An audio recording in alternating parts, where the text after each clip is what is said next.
সুপ্রিয় দর্শক, আসসালামু আলাইকুম। স্বাগতম আজকের আলোচনায়। সাথে আছি আমি মাসুদ রানা। দর্শক, ইরানের উপর তেল রপ্তানি নিষেধাজ্ঞা থাকা সত্ত্বেও এখন পর্যন্ত তেল রপ্তানি তারা আগের মতো সচল রেখেছে বলে জানিয়েছেন সে দেশের জ্বালানি মন্ত্রী। অপরদিকে ইরানের যে হরমুজ প্রণালী, এই হরমুজ প্রণালীতে 20% হারে টোল আদায়ের যে ঘোষণা দিয়েছেন মার্কিন যুক্তরাষ্ট্রের প্রেসিডেন্ট ডোনাল্ড ট্রাম্প, এটাকে তীব্র নিন্দা জানিয়েছেন ব্রাজিলের প্রেসিডেন্ট। তিনি বলেছেন যে এটা জলদস্যুতার সামিল। যুক্তরাষ্ট্র যদি এই কাজ করে, হরমুজ প্রণালীতে যদি 20% ভাবে যদি হারে যদি টোল আদায় করতে থাকে, তাহলে সেটা হবে জলদস্যুতার সমান। এবং তিনি এই সঙ্গে আরেকটি কথা বলেছেন যে যুক্তরাষ্ট্র এবং ইরানের মধ্যকার যুদ্ধে ইতিমধ্যে ব্রাজিলের যে সে দেশে খাদ্য সংকট থেকে শুরু করে তাদের অর্থনৈতিক অবকাঠামোর অনেক ক্ষতি হয়ে যাচ্ছে। এখন বিশ্ব নেতারা কিন্তু এই যুদ্ধের জন্য তীব্রভাবে সমালোচনা শুরু করে দিয়েছে মার্কিন প্রেসিডেন্ট ডোনাল্ড ট্রাম্পের। আরেকটি বিষয় হচ্ছে যে ট্রাম্পের এক এক সময় এক এক মন্তব্য ঘিরে যুক্তরাষ্ট্র এবং ইরানের মধ্যকার তাদের মধ্যে যে উত্তেজনা আরো বাড়িয়ে দিচ্ছে। এই সমস্ত ঘটনাগুলো কেন এরকম করছে যুক্তরাষ্ট্রের পক্ষ থেকে, কেন এরকম করছে, এবং বিশ্ব নেতারা এই বিষয়টাকে কি দৃষ্টিতে দেখছে, এবং আগামী দিনে যদি মধ্যপ্রাচ্যের যে এই হরমুজ প্রণালীতে যদি যুক্তরাষ্ট্রের পক্ষ থেকে টোল আদায় করে, সেই আসলে সেটা কত দূর পর্যন্ত গিয়ে থামতে পারে, এবং সেই টোল আদৌ কি বিশ্বের অন্যান্য দেশের যারা জাহাজ এখান দিয়ে চলাফেরা করে তারা কি দিতে সম্মত হবে কিনা, সেই সমস্ত বিষয়গুলো নিয়ে আজকে ভিডিওতে আলোচনা করবো। দর্শক, মূল আলোচনা যাওয়ার আগে আপনাদের কাছে রিকোয়েস্ট করব, যারা চ্যানেলে নতুন তারা অবশ্যই চ্যানেলকে সাবস্ক্রাইব করে পাশে থাকা বেল আইকন চেপে রাখবেন, এবং ভিডিও সম্পূর্ণ দেখার পর আপনাদের কোনো মূল্যবান মন্তব্য থাকলে কমেন্টস করবেন, আর ভালো লাগলে অবশ্যই লাইক দেবেন, শেয়ার করবেন। দর্শক, যে বিষয়টি বলতেছিলাম যে মার্কিন নিষেধাজ্ঞা থাকা সত্ত্বেও ইরানের তেল রপ্তানি এখনো আগের অবস্থানে রয়েছে। তারা পূর্বে যেভাবে তেল রপ্তানি করতেন সেইভাবেই এখনো তেল রপ্তানি করতেছেন। এই বিষয়টি নিশ্চিত করেছেন ইরানের জ্বালানি মন্ত্রী। তিনি বলেছেন যে আমরা যদিও সম্প্রতি মার্কিনীদের তেল রপ্তানি নিষেধাজ্ঞার মধ্যে পড়ে আছি, আমাদের লাইসেন্স বাতিল করে দিয়েছে, তারপরেও পূর্বের ন্যায় যে কৌশলে আমরা তেল রপ্তানি করে থাকতাম, সবচেয়ে তেল রপ্তানি করতো চীনের কাছে, তারা সেভাবে এখনো চীনের কাছে তথা ইউরোপ কান্ট্রির অনেক দেশের কাছে তারা তেল রপ্তানি করতেছে মার্কিন এই নিষেধাজ্ঞা উপেক্ষা করে। এখানে মার্কিন কোন হস্তক্ষেপ তারা প্রাধান্য দিচ্ছে না। এটা ইরানের পক্ষ থেকে স্পষ্ট জানিয়ে দেওয়া হয়েছে যে আগামী দিনে ইরানের তেল রপ্তানিতে কোনো ধরনের যদি বাধা সৃষ্টি বা কোনো ধরনের নিষেধাজ্ঞা, এগুলো কোনো কিছুই ইরান বরদাস্ত করবে না। ইরানের গতিতে চলবে, সেটা যেভাবে হোক সে তার তেল রপ্তানি করবে। এখন তেল রপ্তানি কোন রাষ্ট্রের কাছে করবে, সেই দেশটা যদি আবার মার্কিনীদের নিষেধাজ্ঞায় পড়ে যায়, তাহলে সেই দেশটা পড়ে যাবে বিপদে। এই জন্য অত্যন্ত সুকৌশলে গোপনীয়তার সাথে বিভিন্ন দেশ ইরানের কাছ থেকে এখন পর্যন্ত তেল আমদানি করতেছে, যদিও সেগুলো স্পষ্ট করে সেই সমস্ত দেশের কথা উল্লেখ করেনি, কিন্তু বলতেছে যারা পূর্বে আমাদের কাছ থেকে তেল নিত এখন পর্যন্ত আমাদের কাছ থেকে তেল নিতেছে। কারণ কিছু কিছু রাষ্ট্র ইরানের কাছে তেল আমদানি করতেছে এর কারণেই, কারণ ইরান এখন তেল রপ্তানি করতেছে অত্যন্ত কম মূল্যে। আন্তর্জাতিক বাজারে তেলের মূল্য যা আছে সেখান থেকে তারা অনেক কম রেটে তারা কিন্তু তেল রপ্তানি করতেছে, কারণ তাদের তেল রপ্তানি করাটা এখন খুব বেশি প্রয়োজন অর্থনৈতিক অবস্থানটাকে ধরে রাখার জন্য। এখন তারা গোপনীয়তার সাথে কিন্তু তেল রপ্তানি ঠিকই করতেছে, এখানে যুক্তরাষ্ট্রের নিষেধাজ্ঞা থাকা সত্ত্বেও।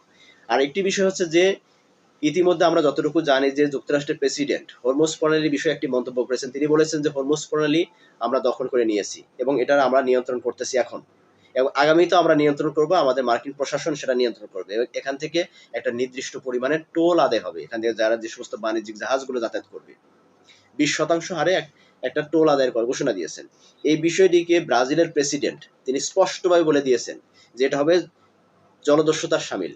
অর্থাৎ যুক্তরাষ্ট্র যদি আগামী দিনে যদি হরমুজ প্রণালী থেকে 20% হারে যদি টোল আদায় করে, সেটা হবে অবশ্যই জলদস্যুতার সামিল।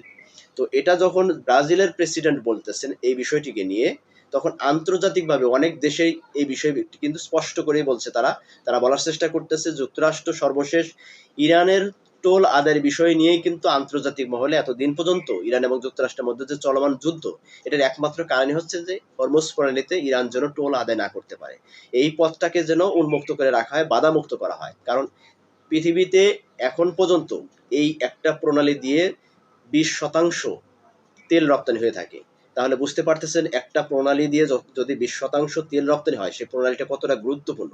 বিশেষ করে ইউরোপ কান্ট্রিগুলো এবং এশিয়ার কিছু অঞ্চলের এটা ব্যাপকভাবে এই প্রণালীটি প্রয়োজন আছে। তো এখান থেকে যদি এতদিন ইরান বলছে তারা টোল আদায় করবে তাদের নিজস্ব প্রণালী, এখান থেকে ইরানের টোল আদায় করার কথা, সেটার বিরোধিতা করে আসছিল যুক্তরাষ্ট্র, যেখান থেকে কোনো টোল আদায় হবে না। হঠাৎ করে যুক্তরাষ্ট্র যখন গতকাল এই বক্তব্য দিয়ে ফেলেছেন, এই ঘোষণা দিয়ে ফেলেছেন যে হরমুজ প্রণালী নিয়ন্ত্রণ নেবে যুক্তরাষ্ট্র, এবং এখান থেকে যুক্তরাষ্ট্র টোল আদায় করবে এবং সেটা দিতে বাধ্য থাকবে সবার। দেখেন, এই ঘোষণার পরে ব্রাজিলের প্রেসিডেন্ট কিন্তু সুস্পষ্টভাবে জানিয়ে দিয়েছে যে এটা জলদস্যুতার সামিল।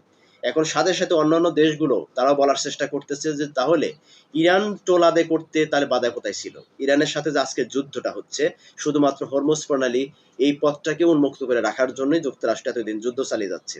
তাহলে ইরান টোল আদায় করতে পারবে না, যুক্তরাষ্ট্র টোল আদায় করবে, সেটা কতটুকু আইনি, কতটুকু আন্তর্জাতিক নৌপথের যে আইন আছে সেটা কতটুকু বাস্তবসম্মত হবে? তো এই বিষয়টি নিয়ে কিন্তু এখন ট্রাম্প বেশ সমালোচিত। ট্রাম্পের এই যে দ্বিচারিতা কথাবার্তা এবং তার যে দ্বিচারিতা যে সমস্ত চুক্তিগুলো, এগুলোই নিয়ে কিন্তু মধ্যপ্রাচ্যের সবচেয়ে বড় ধরনের যুদ্ধে কিন্তু জড়িয়ে গেছে। আজকে ইরান এবং যুক্তরাষ্ট্রের মধ্যকার সবচেয়ে যুদ্ধে জড়ানোর মূল কারণটা কি? ট্রাম্পের দ্বিমুখী কথাবার্তা, দ্বিচারিতা কথাবার্তা এবং এক এক সময় এক এক ধরনের মন্তব্য ঘিরেই কিন্তু আজকে ইরান প্রশাসন কিন্তু যুক্তরাষ্ট্রের উপর এতটা ক্ষিপ্র।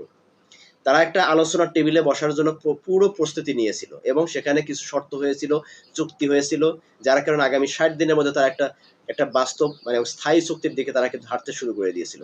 সেখান থেকে শুধুমাত্র ট্রাম্পের উস্কানিমূলক বক্তব্য এবং উস্কানিমূলক কর্মকাণ্ডের ফলে এই তৃতীয়বারের মধ্যে কিন্তু যুদ্ধে জড়িয়ে গেছে যুক্তরাষ্ট্র এবং ইরান প্রশাসন। তো এখন পর্যন্ত যুক্তরাষ্ট্রের প্রেসিডেন্ট ডোনাল্ড ট্রাম্প বারবারই তিনি বিভিন্ন মন্তব্য করে যাচ্ছেন। আবার এই মন্তব্যগুলোর করার মধ্যে দিয়ে আবার সর্বশেষ তিনি বলছেন কি যে ইরানের সঙ্গে এখনো চুক্তি হওয়া সম্ভব। তাহলে ইরানের সাথে কি চুক্তি হওয়া সম্ভব? ইরানের সাথে তারা কি চুক্তি করতে চাচ্ছে তিনি? সর্বশেষ তিনি এক এক সময় যে এক এক মন্তব্য, এখন বলতেছেন যে মানে সকালে বলতেছে এক কথা, দুপুরে বলতেছে এক কথা, রাত্রিতে বলতেছে এক কথা। তো ইরান আসলে তার সাথে চুক্তিতে যাবে কিসের উপর ভিত্তি করে? যুক্তরাষ্ট্রের সাথে চুক্তি করা মানে ইরানের বিপদ ডেকে নিয়ে আসা। পূর্বে যে সমস্ত রাষ্ট্রগুলো যুক্তরাষ্ট্রের সাথে তারা চুক্তি করেছে, সেই চুক্তির মাধ্যমে সেই রাষ্ট্রগুলো ধ্বংস হয়েছে। তো দেখেন, যুক্তরাষ্ট্রের প্রত্যেকটা কর্মকাণ্ড, প্রত্যেকটা পদক্ষেপ যদি একটু রিসার্চ করেন, একটু গবেষণা করেন, একটু পর্যালোচনা করেন, পর্যবেক্ষণ করেন, তাহলে বুঝতে পারবেন যে হ্যাঁ, যুক্তরাষ্ট্র আসলে তারা কি ধরনের, কি নীতির দেশ সেটা, এবং কি নীতিতে বিশ্বাস করে তারা। আসলে তারা তাদের যে কার্যক্রম, তারা অন্যান্য দেশের উপর যখন আক্রমণ করে একটি ইস্যু নিয়ে, তারা বলে যে সেই রাষ্ট্রটা সন্ত্রাসী রাষ্ট্র, সেই রাষ্ট্রের ভিতরে বিভিন্ন সন্ত্রাসী কার্যক্রম হয়, সেইগুলো নিয়ন্ত্রণ করার জন্য তারা আক্রমণ করে। আসলে এটা সম্পূর্ণই ভোগাস। তিনি মূলত যে কোনো দেশকে আক্রমণ করে শুধুমাত্র নিজের স্বার্থ হাসিলের জন্য। আমরা লাস্টে দেখেছি যে এরা ভেনেজুয়েলার উপরে যেভাবে একটা সন্ত্রাসী কায়দায় সে দেশে একটা স্বাধীন রাষ্ট্রের প্রেসিডেন্টকে তারা হাইজ্যাক করে নিয়ে যায়। সেই রকম একটি সন্ত্রাসী রাষ্ট্র যদি অন্য কোনো রাষ্ট্রকে সন্ত্রাসী রাষ্ট্র বলে, সেটা কি কেউ মেনে নিতে রাজি হবে? যতক্ষণ পর্যন্ত তার শক্তি থাকবে ততক্ষণ পর্যন্ত সে এই যুক্তরাষ্ট্রের বিপক্ষে যুদ্ধ করে যাবে। সর্বশেষ তিনি হরমুজ প্রণালীতে নিয়ে যে সমস্ত ব্যাখ্যাগুলো দিয়েছেন, যে সমস্ত বক্তব্যগুলো দিয়েছেন যে হরমুজ প্রণালী কোনোভাবেই হাতছাড়া করা যাবে না, হরমুজ প্রণালীতে কোনোভাবে টোল আদায় করা যাবে না। এখন সর্বশেষ যখন ইরানের উপর আক্রমণ করা শুরু করে দিয়েছে এবং বড় বড় আক্রমণ করতেছেন ইরানের সামরিক স্থাপনাগুলোর উপরে, তখন তিনি মনে করছেন যে ইরান হয়তো অনেকটাই দুর্বল হয়ে গেছে, ইরান হয়তো অনেকটাই মানে তার দিকে হয়তো মাথা নত করবে। এখন এমন একটা পরিস্থিতি হয়তো তৈরি হয়ে গেছে, এটা যুক্তরাষ্ট্রের প্রেসিডেন্ট ডোনাল্ড ট্রাম্প কিন্তু ভাবতেছেন যে ইরান হয়তো আত্মসমর্পণ করবেন। আর এর কারণে তিনি পাল্টা একটা জবাব দিয়ে দিচ্ছেন, কি বলতেছেন যে এখন হরমুজ প্রণালী থেকে তিনি ট্যাক্স আদায় করবেন, তিনি টোল আদায় করবেন। তো এটা কি কেউ মেনে নিতে রাজি হবে? তাহলে এতদিন যে যুদ্ধটা হচ্ছে কিসের জন্য? ইউরোপ কান্ট্রিগুলো যে বলতেছে যে আমরা ইরানকে টোল দিতে মানে আমরা রাজি আছি। তো সেখান থেকে ইরান যদি টোল আদায় করতে সে পারবে না, যুক্তরাষ্ট্র কোন আইনে, কোন থিওরিতে সে টোল আদায় করবে? এটা যে ইরানের সমর্থিত রাষ্ট্র যেগুলো আছে, বন্ধু রাষ্ট্র, মিত্র রাষ্ট্র যেগুলো আছে, তারা কি কোনোভাবে সেটা মেনে নেবে? কোনোভাবে মেনে নেবে না। তো আমি সর্বশেষ যেটা মনে করি যে ইরানের যে এই সমস্ত দ্বিচারিতা, এই দ্বিচারিতার কারণে আজকে হরমুজ প্রণালীকে কেন্দ্র করে এত উত্তেজনা, এত হামলা, পাল্টা হামলা। এই হামলাটার সমাধান শুধুমাত্র আসলে হামলার মাধ্যমেই সমাধান হবে। এখানে যুক্তরাষ্ট্রের সাথে চুক্তি করে, শান্তি চুক্তি বলেন, যে কোনো চুক্তি বলেন, কোনো চুক্তির মাধ্যমে যুক্তরাষ্ট্রের সাথে ইরানের সমঝোতা হবে না, আদৌ সম্ভব না। সেটা যুক্তরাষ্ট্রের এবং ইরানের সামরিক বাহিনী সেটা হারে হারে বুঝতে পারছে। তারা এখানে সমঝোতা আর যাবে না। যুক্তরাষ্ট্র ইরানের পক্ষ থেকে তারা কোনোভাবে আর সমঝোতা যাবে না, কারণ এখানে সমাধান হবে শুধুমাত্র ধ্বংসযজ্ঞের মধ্য দিয়ে। কারণ যতক্ষণ না পর্যন্ত যুক্তরাষ্ট্রকে মধ্যপ্রাচ্য থেকে একদম পুরোপুরি বিদায় না করতে পারতেছে, ততক্ষণ পর্যন্ত ইরান প্রশাসন এখানে হামলা চালাবেই, এটাই স্বাভাবিক। এবং যুক্তরাষ্ট্রকে যেতে বাধ্য করবে এখান থেকে, যতক্ষণ না পর্যন্ত সে না যাবে। দর্শক, আপনারা কি মনে করছেন যে এই যে সর্বশেষ এদের মধ্যে যে যুদ্ধ এবং যুক্তরাষ্ট্রের প্রেসিডেন্টের যে আসলে উদ্দেশ্যটা, এই উদ্দেশ্যটা কি? তিনি কি আসলে সে দেশকে আসলে শান্তি চুক্তির মাধ্যমে সমাধানে যাবে, নাকি আসলে তার মূল উদ্দেশ্য ছিল হরমুজ প্রণালী তার নিজের দখলে করা এবং সেখান থেকে সে টোল আদায় করবে, এখান থেকে সে অর্থনৈতিকভাবে শক্তিশালী হবে? এটাই ছিল তার মূল উদ্দেশ্য কিনা, এই বিষয়ে আপনাদের মতামত থাকলে অবশ্যই কমেন্টস করবেন। আর এতক্ষণ আলোচনার মাধ্যমে যদি আপনাদের কাছে একটু ভালো লেগে থাকে অবশ্যই ভিডিওতে লাইক দিবেন, শেয়ার করবেন। চ্যানেলে নতুন হলে অবশ্যই চ্যানেলকে সাবস্ক্রাইব করে পাশে থাকা বেল আইকন চেপে রাখবেন। এতক্ষণ থাকার জন্য অবশ্যই সকলকে ধন্যবাদ। ভালো থাকবেন, সুস্থ থাকবেন। আল্লাহ হাফেজ। আসসালামু আলাইকুম ওয়া রাহমাতুল্লাহি ওয়া বারাকাতুহু।